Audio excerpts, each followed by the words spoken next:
Yeah. So when we're All done, we right. just go off, right? We're Yeah. live. We ready to go, Reese? Man, we are, as always, each and every week, we are very, very excited. We're doing this for the last 19 weeks. This is our 19th episode of the Sports Talk Drop In, where we drop in on people that are doing big things in their own right. And we're so happy to have a two-part series tonight. And we're going to get you guys started with the first part. A young lady who's part of the Sports Shop, Community Impact, been in radio for a long time, and now she's executive director of the African American Cultural Festival. We welcome definitely the Fern. We always call her The firm. Pam Thompson Smith. What's up, Pam? How you doing? Hello, hello. I'm so excited to be back. Man, I miss y'all so much. Likewise, likewise. And of course, he's no stranger to our show as well. He's been on our show a couple of times doing our radio show. Happy to have the chair of this whole thing, the guys in charge.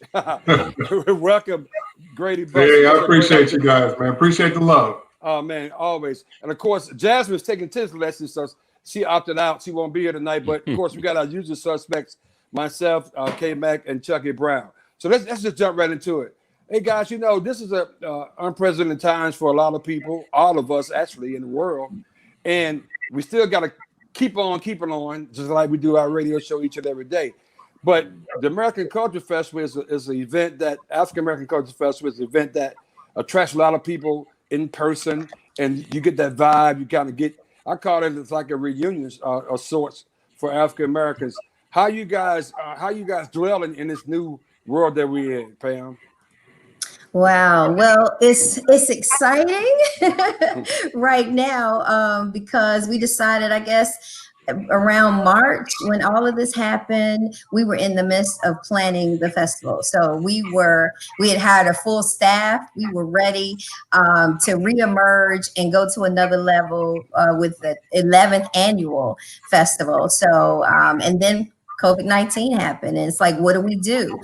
But we're still committed. We're committed to our community. We're committed to celebrating our African-American heritage. So we decided that we would continue and that we would do a virtual format. And so that's what we've been planning for the last few months, is to still come to our community with something to uplift. You know, we all need uplifting during this time. Mm-hmm. And so we had to pivot. We had to reimagine. We lost staff, you know, but we are determined to survive, and we're in it together. And we just wanted to come and put something together that would uplift the community, that would keep us with our mission, which is to promote and to preserve and engage our community, to celebrate African-American culture through the arts, through music. And that's exactly what you're going to get Labor Day weekend on a virtual format.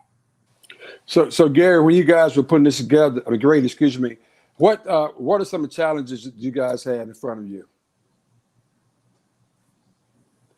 So, you know, we are in our 11th year, and historically it's been, you know, the gathering place is downtown Raleigh. We would be on Fayetteville Street, and it would be a family reunion. And I mean, we would have thousands and thousands of people pressed up against each other and sweating it out and having a blast and making it a true experience. And so, but the reality is that, you know, COVID-19 has changed the way we can do anything. And so with that, it becomes the, you know, we have to roll up our sleeves and figure out ways to create, you know, community engagement and be able to tell the African-American story and make sure we stay relevant based upon the time that we're in. And so what we ended up doing is we decided to go virtual this year with some other additional aspects that we're going to be doing downtown. The reality was that, and I think one of the positives about the festival itself is the fact that we have an amazing board and staff. And so when COVID-19 actually hit and everybody had to go home, we literally rolled up our sleeves to figure out a way for us to still be, have the opportunity to serve our public. And so in doing that, we actually had created virtual First Fridays, and it was an unbelievable hit. I mean, people from all over the country wanted to see the virtual First Friday. And we recognized that we had created a platform, and the COVID world had created a platform for us. And so this year we still have our basic entertainment. We do have some amazing artists from all over the country that's going to be singing and providing virtual arts. But what we're also doing is making sure that we stay. We have different components that are geared towards the connecting to the community. And so we have conversations with our local politicians. We have conversations with our pastors. We having a virtual step show, which I think is going to be very cool. Yeah. We have DJs from around the country, and so we've done a lot of unique things to still make sure that there is an experience. Now, granted, there is no substitute for being downtown at 7 o'clock on a Saturday night, and we have a national artist on stage. But I think at the end of the day, our folks that follow us will be engaged. They will be able to have an opportunity to be entertained and have opportunity to be informed about all the things that's going on that are prevalent to our African American community. Wow. Wow. Mac? Man, yeah, just being virtual, being the first time that this has really been done. But when you first embarked on this, what were some of the ways that you think about how you can have, I guess, fan interaction during the virtual experience? What were some of the ways you guys thought about that, and what are some of the things you guys are going to be doing around that? Well, one of the first things we thought about is that we have to add the expert to the mix, right? So we had to find someone that could produce that. And then Grady and I, along with a great group of board of directors, came together to decide, what would we like to do? What would we like to showcase? Because we can't, of course, we can't do everything. How do we do it? And so we just, out of a series of meetings and having a producer and just figuring out some of the top things, like going back through old videos, engaging our audience. Like you said, Grady mentioned that we started back, I think it was April was our first Friday. And, just kind of following that format, listening to our followers and seeing, them engaging with us and telling us what they like, and just coming back and really coming off of that platform and kind of taking that to another level. Of course, we've been able to watch the other like Essence festivals and things that went virtual, what was right, about that, and what could we locally implement, and just, putting all of that together. So it's been a lot of work, but it's going to be great. It's going to be amazing. Yeah. Wow. And it's truly a labor of love. And I think one of the things about our local area, and we have some amazing talent, and we have people that are just ready to serve, especially when you speak about, we have some extraordinary musicians that are local, but because of the world that we're in, they can't have a platform to perform. And so we were able to capture quality talent to be able to do that. And then on the same aspect, we recognize that we have over 10,000 followers, and predominantly an African-American following. And so what we recognized was we have the opportunity to be able to enhance people's lives with information, be able to get people engaged and informed on things that are affecting our community directly. And so, so we took it very seriously. We could have been an organization that could have rolled up their sleeve and closed the book and said, all right, we'll see you guys in 2021. But because of the fact of COVID-19 is here, because of the fact of the racial unrest and the conversation about community engagement, we felt it was vital for us to figure out a format and an opportunity for us to be in front of a public in another whole way, but we are still able to serve the people that are putting us in position to be of service to them. Absolutely. Wow. Chuck, you have anything you want to jump in? You're on mute, Chuck.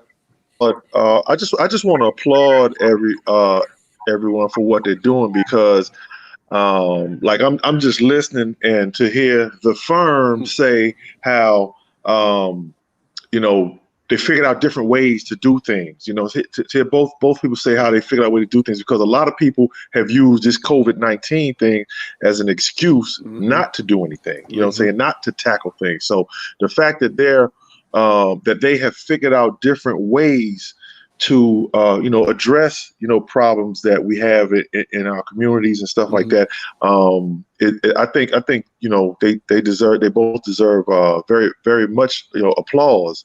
Because like I said, people use COVID-19 as an excuse and to say like, okay, like my man said, I'll see y'all, in 2021. You know what I'm saying? Yeah. So some people have done it, and it's the same thing with the same thing with, like, you have some people with, when there's racial tension, like you have some people that be like, all right, man, as long as they just leave me alone, I don't want to deal with it. You know what I'm saying? Yeah, but right. You have to deal with things, in order to be able to move past them. But I just want to give both people applause for continuing to do their job, even though they had to lose people and all that. But you figure out a way, and that's what it's all about: figuring out a way to do something. You know what I'm saying?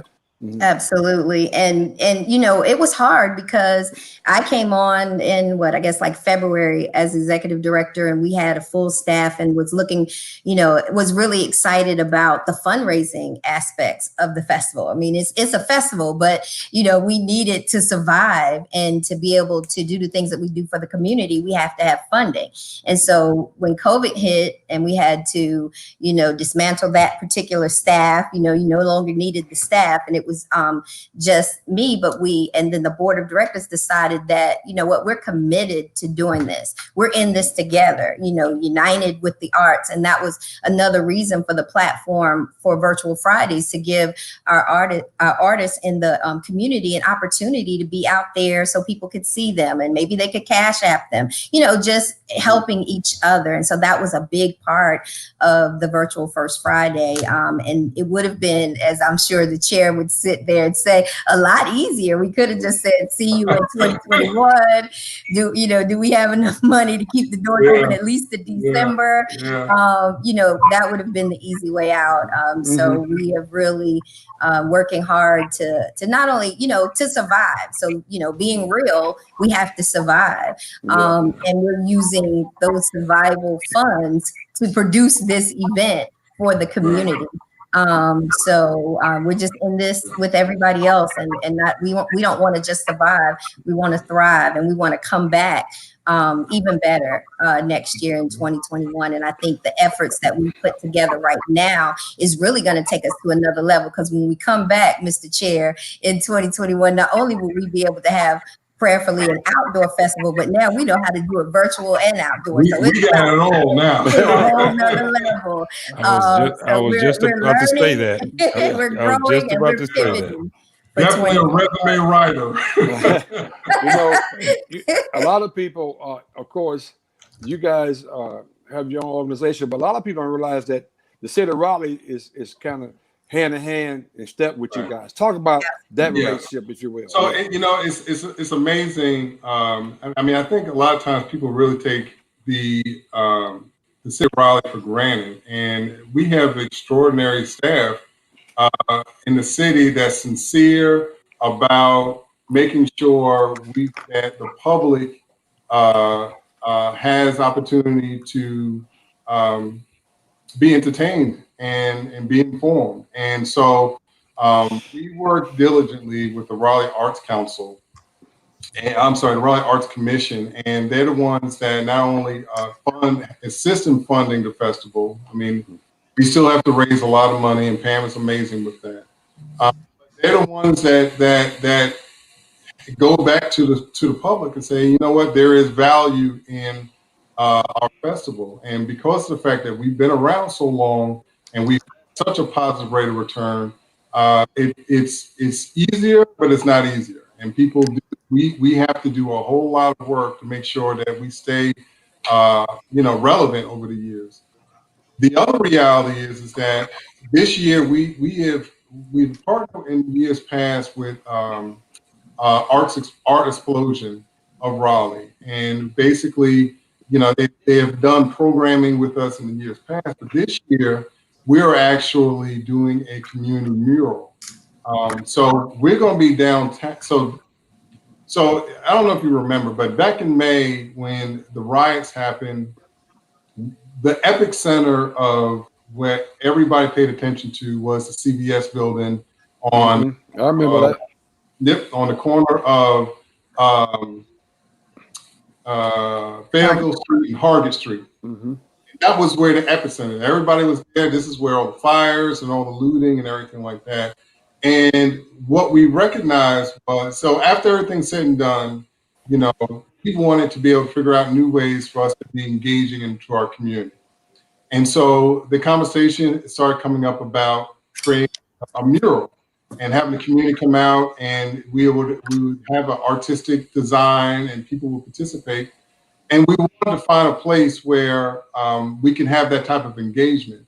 And so we have an extraordinary board, and we have 8 phone calls. Tori Spa, she's one of our board members. She had made a phone call and she knocked on doors, and we were able to get the opportunity to have a community mural be created at the epicenter of where all the protests was. So now when you go downtown after this Saturday, you're going to see the African American Cultural Festival on the windows that were broken during the racial unrest. But we're coming back with a concept of love and respect, and we want us to realize the concept of I am because we are, and we're going to do this together as a group. And so, and so the list goes on and on of how much talent has came to the surface when there is a pandemic. Wow. And okay. so it's exciting. I mean, honestly speaking, at the end of the day, you can shrug your shoulders and say, you know what, we good, or you roll up your sleeves and say, you know what, we can do better. And us as a people, we are the epitome of adaptation, right? We adapt. So in this case, we adapted, and I think at the end of the day, we really gonna be able to provide an opportunity for the public. Wow. Yeah, you guys mentioned something earlier. You said, you've learned so many different things and so many takeaways that you may have from this. You know how we are now. You can't give me something now. You're gonna take it away. We can't have that. What's probably one of the things that stands out to you right now that you're going to continue to go forward with, that you're going to keep? I would say the first thing is I think we'll always be moving forward streaming the festival. Yeah. And that's going to, take the festival to another level. My responsibility is sponsorships and fundraising. It's going to take that to a whole other level with partners like you. And we have some great partners this year, even in the middle of COVID. So I want to mention them, and that's Red Hat. And he talked about the Raleigh Arts Commission, United Arts Council, and the North Carolina Arts Council, and we have several others. But yeah, so that's going to be my big takeaway, K-Mac, is to continue that and make sure that we have ways that we can stream it, even when we're downtown with the 44,000 people that we're going to miss. But I believe that we're going to hit, our goal is like 100,000 people watching this weekend. Even during our First Fridays, they averaged about 26,000, and that was brand new. So we're excited. Very nice. Very nice. Yeah, and I echo that. I think the reality is that our public became more and more familiar with virtual and being able to be on Facebook and seeing things Facebook Live, or even going back to something that they may have seen that was being produced, but they couldn't see it at that time, but they want to go back and say, all right, I'm going to take a look at this. I mean, we have story writers. We have a children's storybook author, multiple ones that's going to be reading stories.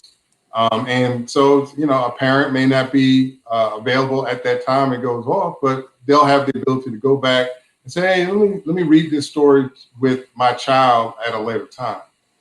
So I really believe that that is the future of all entertainment. We are going to be Thank you, God, in advance. We are going to be outside next year, and this is going to be a conversation to have.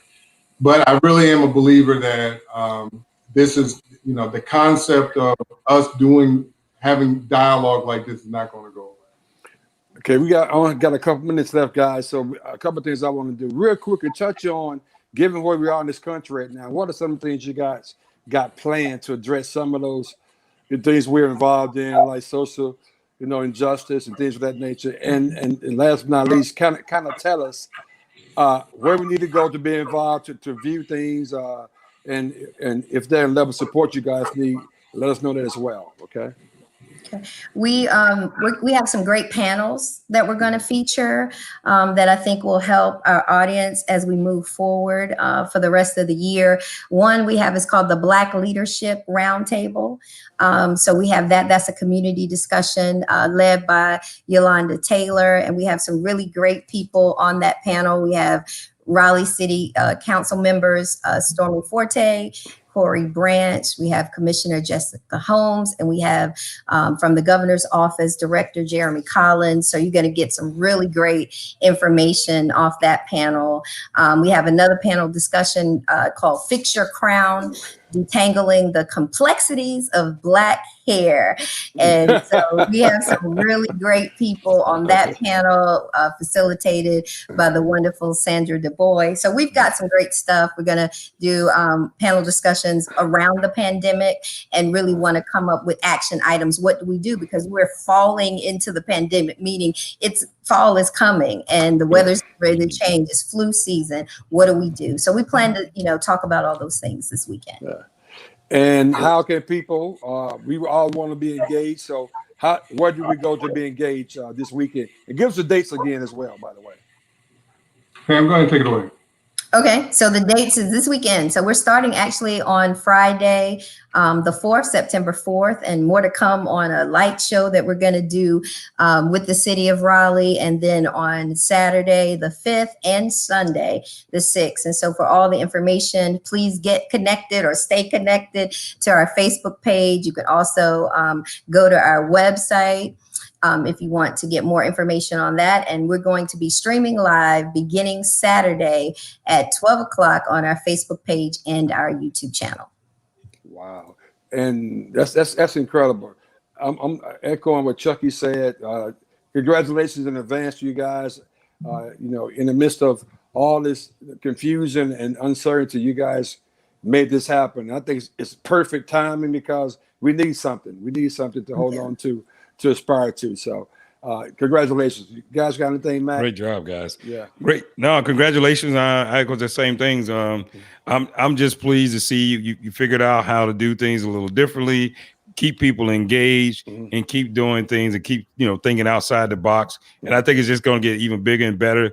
Like you said, Pam, next year you're going to be streaming it. So make sure you get the stream right so I can go to my, 800,000 fans. Exactly. Well, you'll be back on stage. You're one of the MCs. You'll be back on stage, so we'll stream you from on stage and to all of your fans. Yeah. Give me enough time so I can lose that 10 pounds that the camera adds. That quarantine pound. I feel you on that. Chucky, you got anything before we go? Yeah, I just wanted to say congratulations to Grady and Pam, and I'm just impressed by, like you said, we adapt. And, our people have been through a lot, and we've adapted and adjusted to things. And, this is no different. You found a way to adapt, and, the virtual thing, I think it's awesome. I think it's awesome. So I just want to say kudos and, strong J and give you applause and all that good stuff. Thank you. Did you guys get the website? Somebody asked about the website. Yeah. Okay, it's www.aacffestival.org. Okay. All right. Yeah, thank you guys for having us, and I'm so glad to be back with the team. There you go. The firm is back on the sports shop. Hey, Grady, you can stop doing the virtual weddings you be doing. I don't know what you be doing. Grady, thank you for your leadership as well. Grady, appreciate you. Pam, you always on top of your game. Thank you guys so much. Thank you. Thank you. Thanks so much. Yeah. All right. Man, we got a lot to talk about, Reese. We're gonna have we got some other things we're gonna do too now. I know. All right. So in a few minutes, we're gonna have join us Nolan Smith, Duke University assistant basketball coach. Yep. Oh yeah, I saw that. There he is. That day is right There there. he is. There he is. How y'all doing? How y'all doing? Everything's What's good. up, Nolan? All right. Good. Oh, Hey, man, somebody wake this old man up right here. Somebody wake him up. Y'all couldn't find anybody else, huh? Y'all best friend. Everybody else turn you down. You come to me. No, coach. Hey, Chuck, what was this you talking about? What's up, Somebody baby? comparing your game to Steve Nash. Me? I saw on Facebook where somebody comparing your game to Steve Nash. I said, well, I'm gonna claim Wilt. Hey, I missed that. I gotta go look at that. I gotta go find that, Phil. I gotta go find that. I'll send it to you. Yeah, because there ain't no comparison. I couldn't handle the ball. I couldn't run no team. I'm filling the lane. I'm waiting for the ball. That's what I'm saying. I said, well, let me be like Wilt then. Maybe Phil, maybe they would talk about the hair. Maybe that had to be it. Well, we're gonna get started, man. Of course, Nolan, you're first on with us, but normally Chucky Brown, K-Mac, and myself. Then we have Jasmine, who's out taking tennis lessons. She can't Trying be on to be today, Serena. but and of course Phil has been on before. But we want to get you guys on to talk about really two topics that really germane to what's going on in the world right now. The first one, Nolan, I was proud to see your leadership in what was going on and how you took the mantle and ran with it over at Duke University, really protesting of sorts and really using your voice and your platform. Talk about how that came about and the whole implementation associated with what you guys did. Yeah, no, I mean, obviously super honored to be in position to do what I'm doing and using my platform. That's one thing I've always tried to do, being a basketball player, but also being more than that.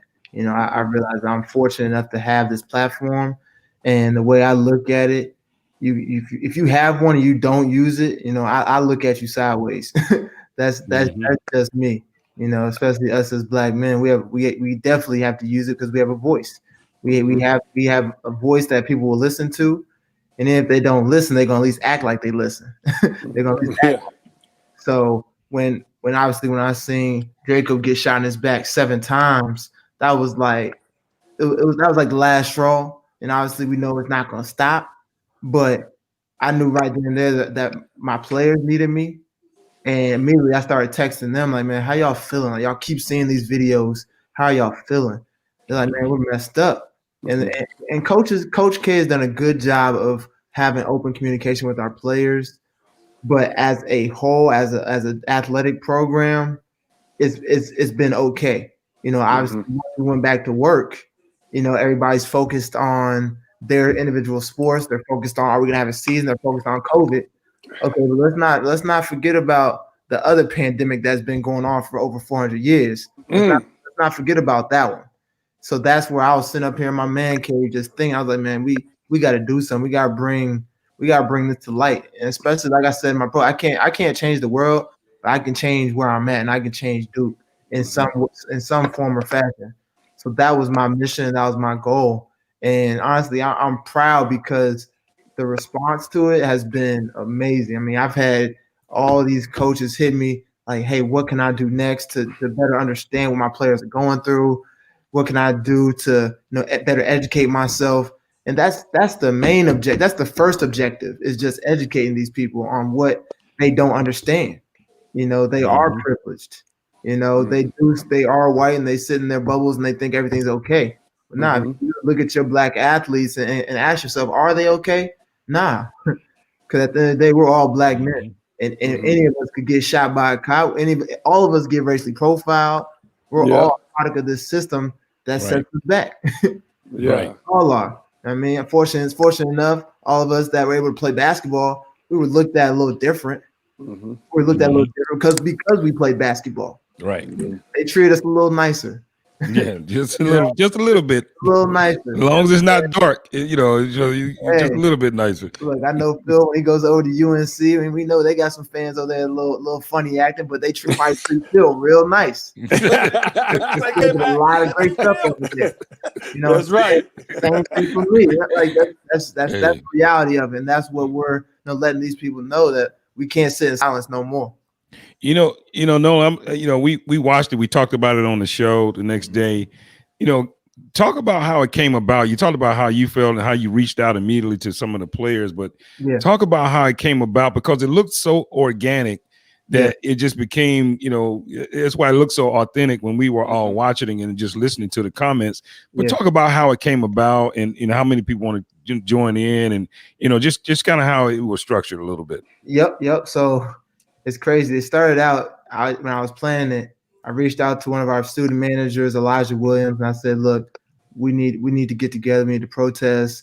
We need to get Duke students out here." He said, "Cool. I know about 3 to 4 different groups that have a big number of people that are here on campus." I said, "Cool. Get them. Tell them 145. Bring signs. Wear masks." Then I hit a bunch of student athletes and told them the same thing, and that reached a bunch of the different teams. From women's basketball, starting with them, to football, to volleyball, lacrosse. So it reached all different sports. And it's crazy. I went in not really planning on telling anybody. I was just going to be out there with a little boombox thing that I had with a microphone that's loud. I was going to be set it up, and boom, whoever saw us outside would just came outside. But then at 9:30 in the morning, we were getting ready to get on Zoom. It already started circulating on social media that there was a protest getting ready to happen at 145, and Coach found out. Coach was like, "Hey, do y'all know who's organizing this protest in K-ville?" And I said, "I am, Coach." Oh, that's funny. I said, "I am, Coach." And he was like, "Yeah, well, that's great. No, what can I do?" He's like, "What can I do? How can I be a part of it?" He's like, "Do y'all think I should speak? And what should I be a part of it? Or should I not? Should I just come out there and watch?" And we're like, "Coach, look, it's up to you. If you want to come out there and speak, that's on you. I'm not forcing nobody to do anything. Right. That's come out of the goodness of your heart." He said, "Well, if I come out there, I'm going to want to speak." I said, "All right, well, then you speak, Coach. And you speak from your heart and how you feel." So he came out there. First, he's like, "We need to talk to our team first." So we talked to the team. And then that day, I kind of, because of COVID, I was like, look, I called Bob Weissman, who's been in charge of campus as far as all the COVID protocols. I hit him. I said, "Bob, look, I'm doing this with or without your permission. So we can either do this the right way or another way, and y'all just gonna be upset, And he said, "No, let me help you. I got your back." So they were able to set up and put dots so it was all COVID friendly, because obviously we want to keep our campus safe. So they helped set up everything. And that when I was done speaking, I showed him a lot of love, because honestly, I didn't really know how they would react. I thought it was gonna be a fight. Honestly, I'm like, "Oh no, they're gonna try and tell me not to do it," and I'm doing it. That's the reason I started out my thing honoring the Rep John Lewis by saying "good trouble, necessary trouble." Right. I started out by saying that. I said this is necessary. So everybody, I reached out to Coach Kara Lawson. I said, "Do you want to speak?" And I hit her at like 1 o'clock. This was 45 minutes before. If y'all saw what she said, I mean, my goodness, yeah, it was incredible. It was big time. So Mark Anthony Neal, who's a big time professor, African American professor on campus, who's somebody who I connected with when I was a student, he came out and just hit everybody with the cold hard facts. his knowledge on African American history is just, it'll blow your mind. How powerful he is. So we had to have that touch as well. But it came together nicely, and at the end of it, we went in and voted. Got everybody registered to vote, which is a key thing in all athletic programs right now, is make sure all student athletes are registered. And it came together nice. Wow. Go ahead, Chucky. Yeah, that's awesome, man. And I think that the fact that you was ready to get down, whatever, You know, so whether they agree with it or not, you know, it kind of remind when he was saying that. I don't know if he's seen the Kings of Comedy thing where Cedric the Entertainer said we live by the wish factor. Like I wish somebody would. So it kind of reminded me of that. But I mean, I think that's awesome, Nolan, man. I mean, I know you don't know me, but I'll give you a little story. One time we were on a plane together, and you were coming back from somewhere. And I didn't want to approach you, but I know your dad. I know Derek. I played against Derek, in the league when he played for the Sixers. But I didn't approach you. Now I wish I would have went ahead and approached you. But it's good to meet you now. But like I said, that's totally awesome. What you did, getting everybody together, because I do think I remember you having an incident one time down here with the police. I think it was you that they. Okay, that was you. Okay, yeah. I remember you having an incident with the police down here, and like you said, that could happen to any of us. Like I have stories of myself. Like when I first moved into my neighborhood, how police were following me home, pulling in my driveway, asking me what was I doing here. You know what I'm saying? So I mean, we all have those stories. And like you said, enough is enough, man. It's been enough a long time ago. You know what I'm saying? But like you said, I mean that is a pandemic. That's another pandemic that we have to deal with as well. And I just want to applaud you too for what you're doing, man. I appreciate it. Well, Nolan, it's going to take people like you, your generation, in my opinion, to make things happen and get into good trouble. What do you, as a result of what you guys did, what do you want to happen? What kind of impact you want that to have going forward?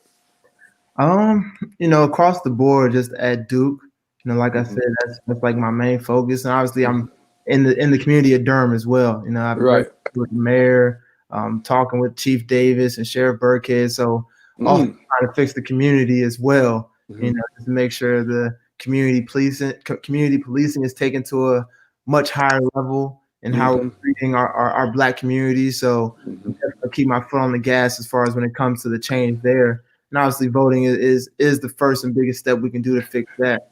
So to get out, but then, just in the community of Durham, making sure everybody knows that they're loved. I mean, I think in our Black community, sometimes that gets lost, just showing them love, showing them attention, showing the kids love. So, I mean, I have a great team that's working right now that's just continuing to do our community events that we've been doing, giving them groceries, food, and we've done it every single Friday. We're hitting all these different projects. So we're gonna keep that going. We feel like that's just giving everybody just a smile. It's great. You don't realize how far a smile can go.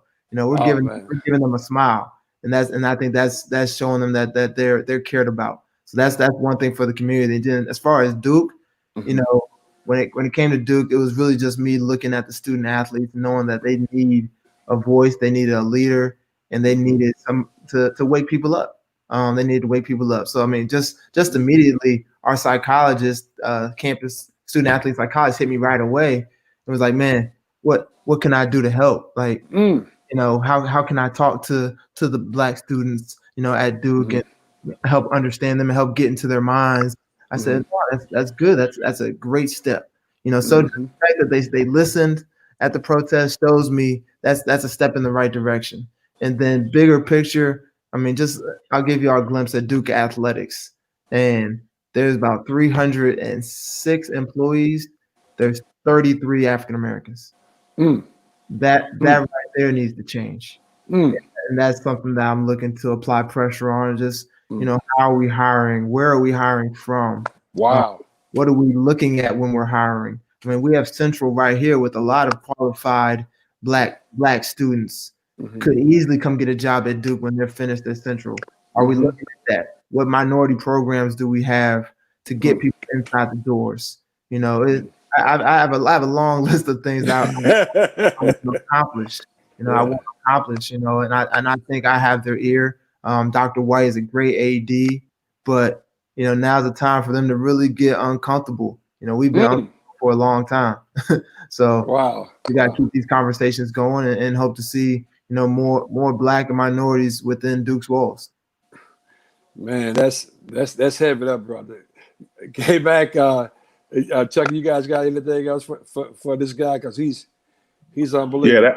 That's heavy, man. Because I think that that does need to be addressed. That you have 306 and only 33 be African American. I'm sure you have more than 33 African American athletes. So that definitely needs to be addressed. You know what I'm saying? So I'm blown away. I'll be honest with you. I'm blown away. No, you know what I'm saying? I'm blown away by it. So like I said, kudos to you, man. I appreciate you, what you're doing, man.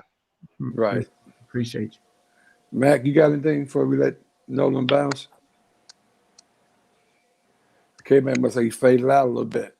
But Nolan, we appreciate you, man. And thank you for your leadership. Yeah, yes. Quite honestly, thank you for your leadership and the things you're doing. And we're proud of you. You keep on keeping on, my friend. No, I appreciate y'all. Thank y'all for having me on. Okay, Nolan, thanks, man. Take care, man. Good luck this year, except 2 games.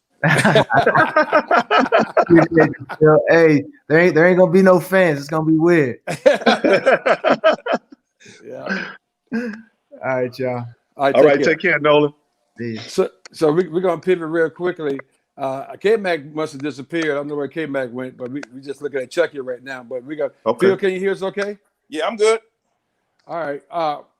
We know that, and Chucky, you could chime in on this conversation too. I'm not sure what kind of relationship you have with the Smecca. I call him a giant of a coach. Unfortunately, yesterday we found out that we lost Coach John Thompson Jr.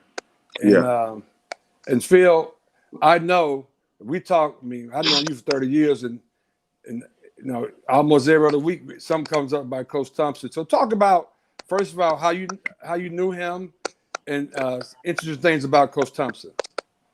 Well, Coach Thompson and Coach Smith were great friends, and the way that they became great friends, it was a kid named Donald Washington that briefly played at North Carolina, and Coach Thompson was his legal guardian. And we'll talk about the early 70s that Coach Thompson and Coach Smith became friends. And I got to know Coach Thompson really well on the 1976 Olympic team when he was an assistant coach on the Olympic team. And he was just a tremendous man. He was fearless. He was a great coach. I'll never forget him talking to us before the gold medal game to play against Yugoslavia. It was just, he really went at us and tested us and questioned our, our pride. And he was just an incredible person and got along with everybody on the team. He was a funny guy. Yeah. He was a big Elgin Baylor fan, and this was when Dr. J was 1976 Dr. J, but I just never forget that time that I had that summer spending time with him. He was a tremendous man, and he and Coach Smith were. I remember when Coach Smith died, Earl. You remember you and I went to the funeral, and Coach Thompson was there 2 hours before the funeral, sitting on a pew by himself. And when Coach Smith retired, he came down to Coach Smith's press conference, and even though he was having some health issues, he was always there for Coach Smith, and Coach Smith was always there for him. Coach Smith really loved Coach Thompson. Coach Thompson was a pioneer, not only a basketball coach. He was more concerned about his players as people. A lot of coaches tell parents that when they go in their homes that they're going to take care of their kids. They're going to be a father figure to their kids. But, very few live up to that. And Coach Thompson really lived up to that. He loved those kids, not only as basketball players, but as people. And, he wasn't afraid to let his feelings be known. He didn't worry about losing his job or what people would think.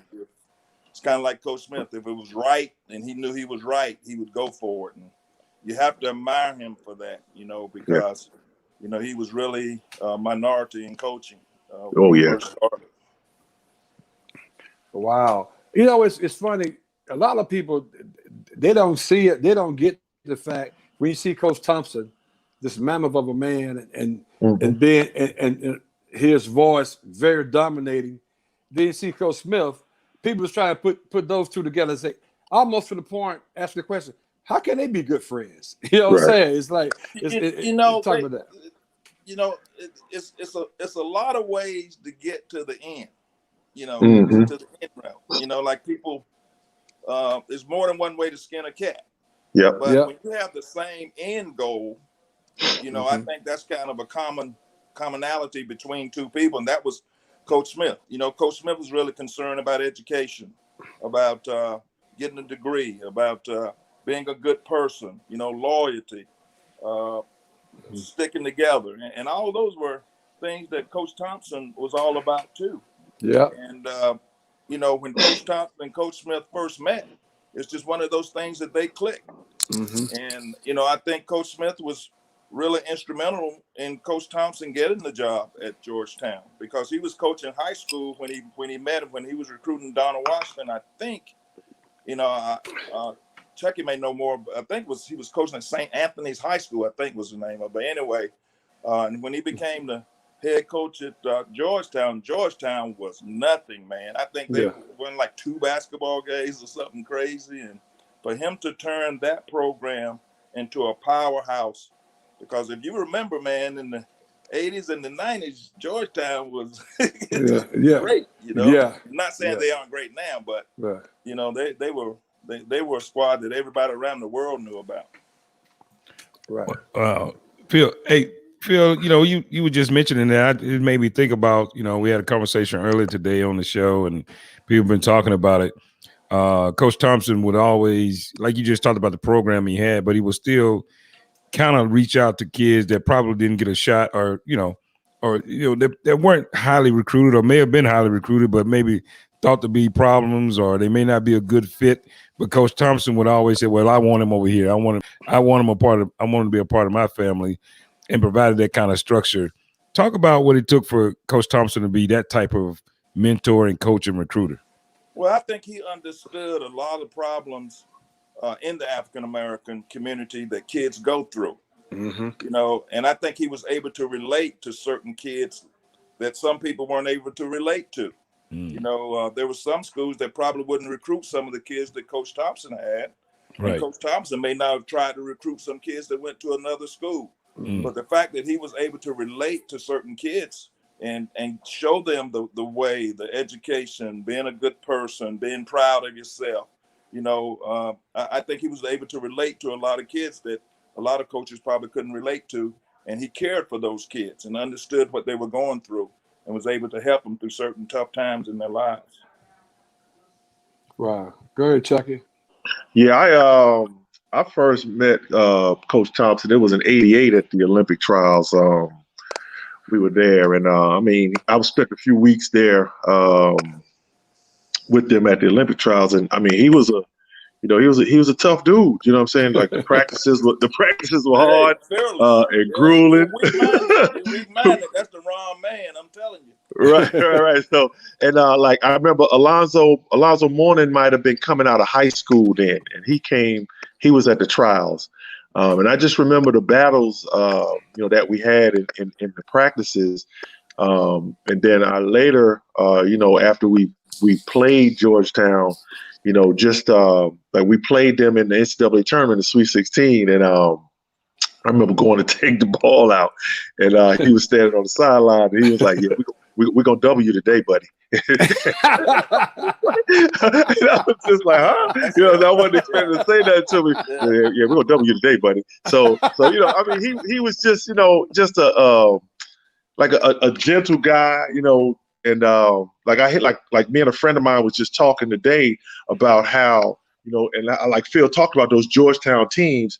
And one thing about those Georgetown teams that you could not deny was their grit. You know what I'm saying? And like me and my partner said, grit matters. You know what I'm saying? So, and those Georgetown teams now, if you were going to win that game, it was going to be a tough game. You know what I'm saying? You weren't just going to, beat them and be cute about it. You was going to beat them. You beat them, you're going to leave there with some marks on you. But, and he was saying how, and my partner's from New Orleans, and he was saying how, John Thompson came down to New Orleans and the neighborhood that Perry McDonald was from, wherever that is in New Orleans. He said, you risked your life going to games down there. And he said that was the only time, like, when John Thompson got Perry McDonald out of New Orleans, that was the only time, like, whenever Georgetown games were on, that was when that project was quiet. That was the safest time because everybody was inside watching Georgetown play. But as a kid, young, I watched I was living in New York at the time when Carolina played Georgetown in the championship, and I was cheering for Jimmy because Jimmy went to my high school. Jimmy Black went to Cardinal Hayes High School, so I'm cheering for Jimmy. You know what I'm saying? Mm-hmm. And but to see John Thompson over there on the sideline, to see you don't see very many big black guys with stature. You know what I'm saying? Mm-hmm. And intimidating. You don't see that. You don't see those type of coaches. And to see him and him and John Chaney were always two of my favorite coaches. Just how they treated their guys, because like I think it was one time that they may have had some like maybe guerrilla pitches or something like that, and he took his team off the court and he wouldn't allow people to say certain things, to Patrick Ewing. I mean, he protected his guys, and as a player, that's all you want. You want your coach to protect you, or feel like he's protecting you, and then you protect him. You know what I'm saying? So, I just can't imagine, the feeling like some of those guys like Allen Iverson, what they're feeling, because nobody wanted Allen Iverson. Even as great as he was, John Thompson was like, look, I'm gonna work with him. You know what I'm saying? And he did, and it really helped Allen's life. You know what I'm saying? Mm-hmm. Yeah. And how much he valued intelligence and education and doing something with your life after basketball. If it's not pros, that's right. The things that he valued was really it was. I think it was pioneering in the things that he did and what he stood for. Yeah, a lot of people don't realize that. If you stayed there for 4 years at Georgetown, 97% of the players graduated, got degrees from there. And to keep in mind, Georgetown is not an easy school now. No. Let's be clear. Let's be clear about that too. Let's keep it real. Yeah, that's right. So let's keep it 100. What's K-Mac school? That's not Alabama A&M. Hey, okay. Hey, that's Reese's school. He know what school it is. Okay, hey, you know what? Sit back. Let's sit back down.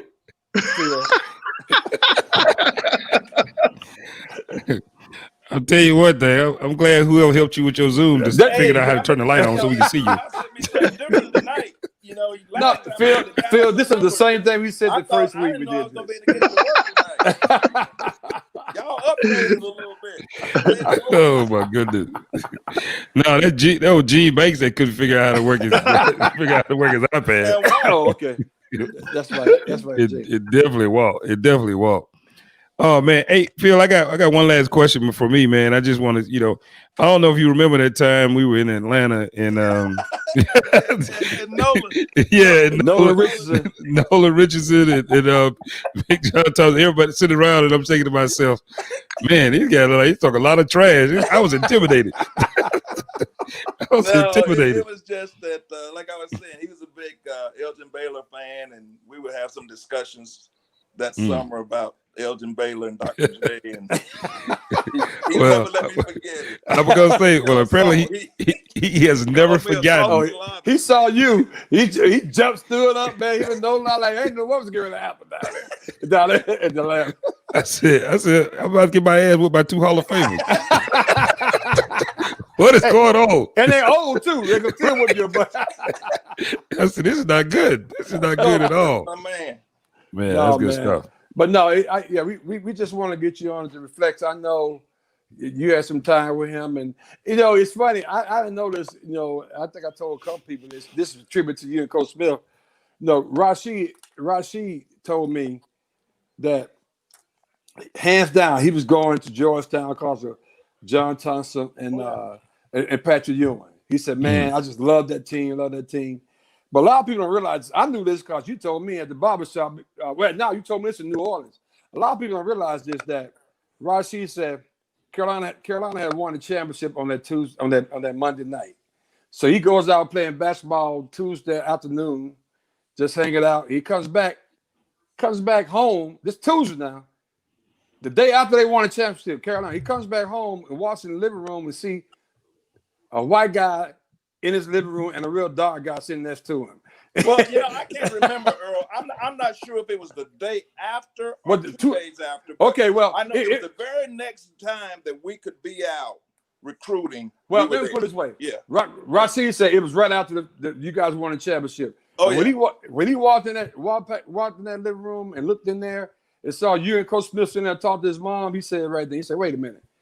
They didn't won a championship a day or a couple of days prior to that. And they up here in my living room talking to my mom about me coming to Carolina. Oh, yeah. He said, I want to go. I saw Rashid. I never seen anything like that. he said that too. He said you recruited him hard. But he said once he saw that, he said he was hell bent on going to Georgetown, pay for Coach Thompson and because of Patrick Young. But he saw that.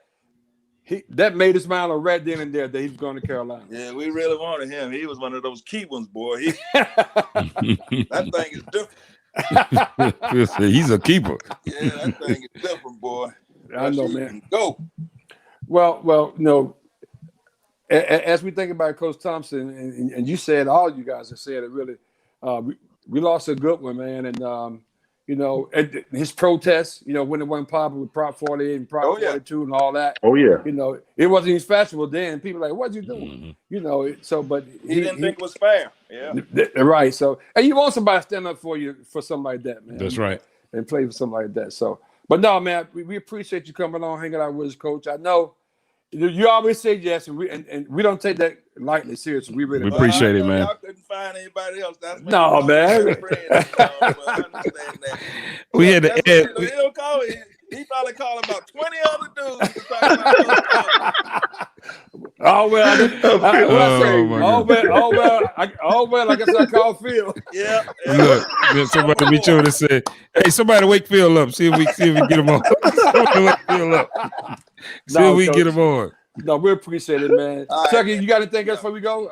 Anything for Coach before we roll out? Nah, I mean that's it, man. Just good to see you, Phil. That's it. Always good to see you. And hey, and hey, when Phil come to the party, it's gonna be some trouble started. You know that. Yeah, that's true. You know that. I'm Wilt Chambers. All right. Hey, appreciate you guys, man. Oh man. All right. Have a good evening. Thank you. Take care, guys. All right, y'all take care, man. All right, Chucky, thank you.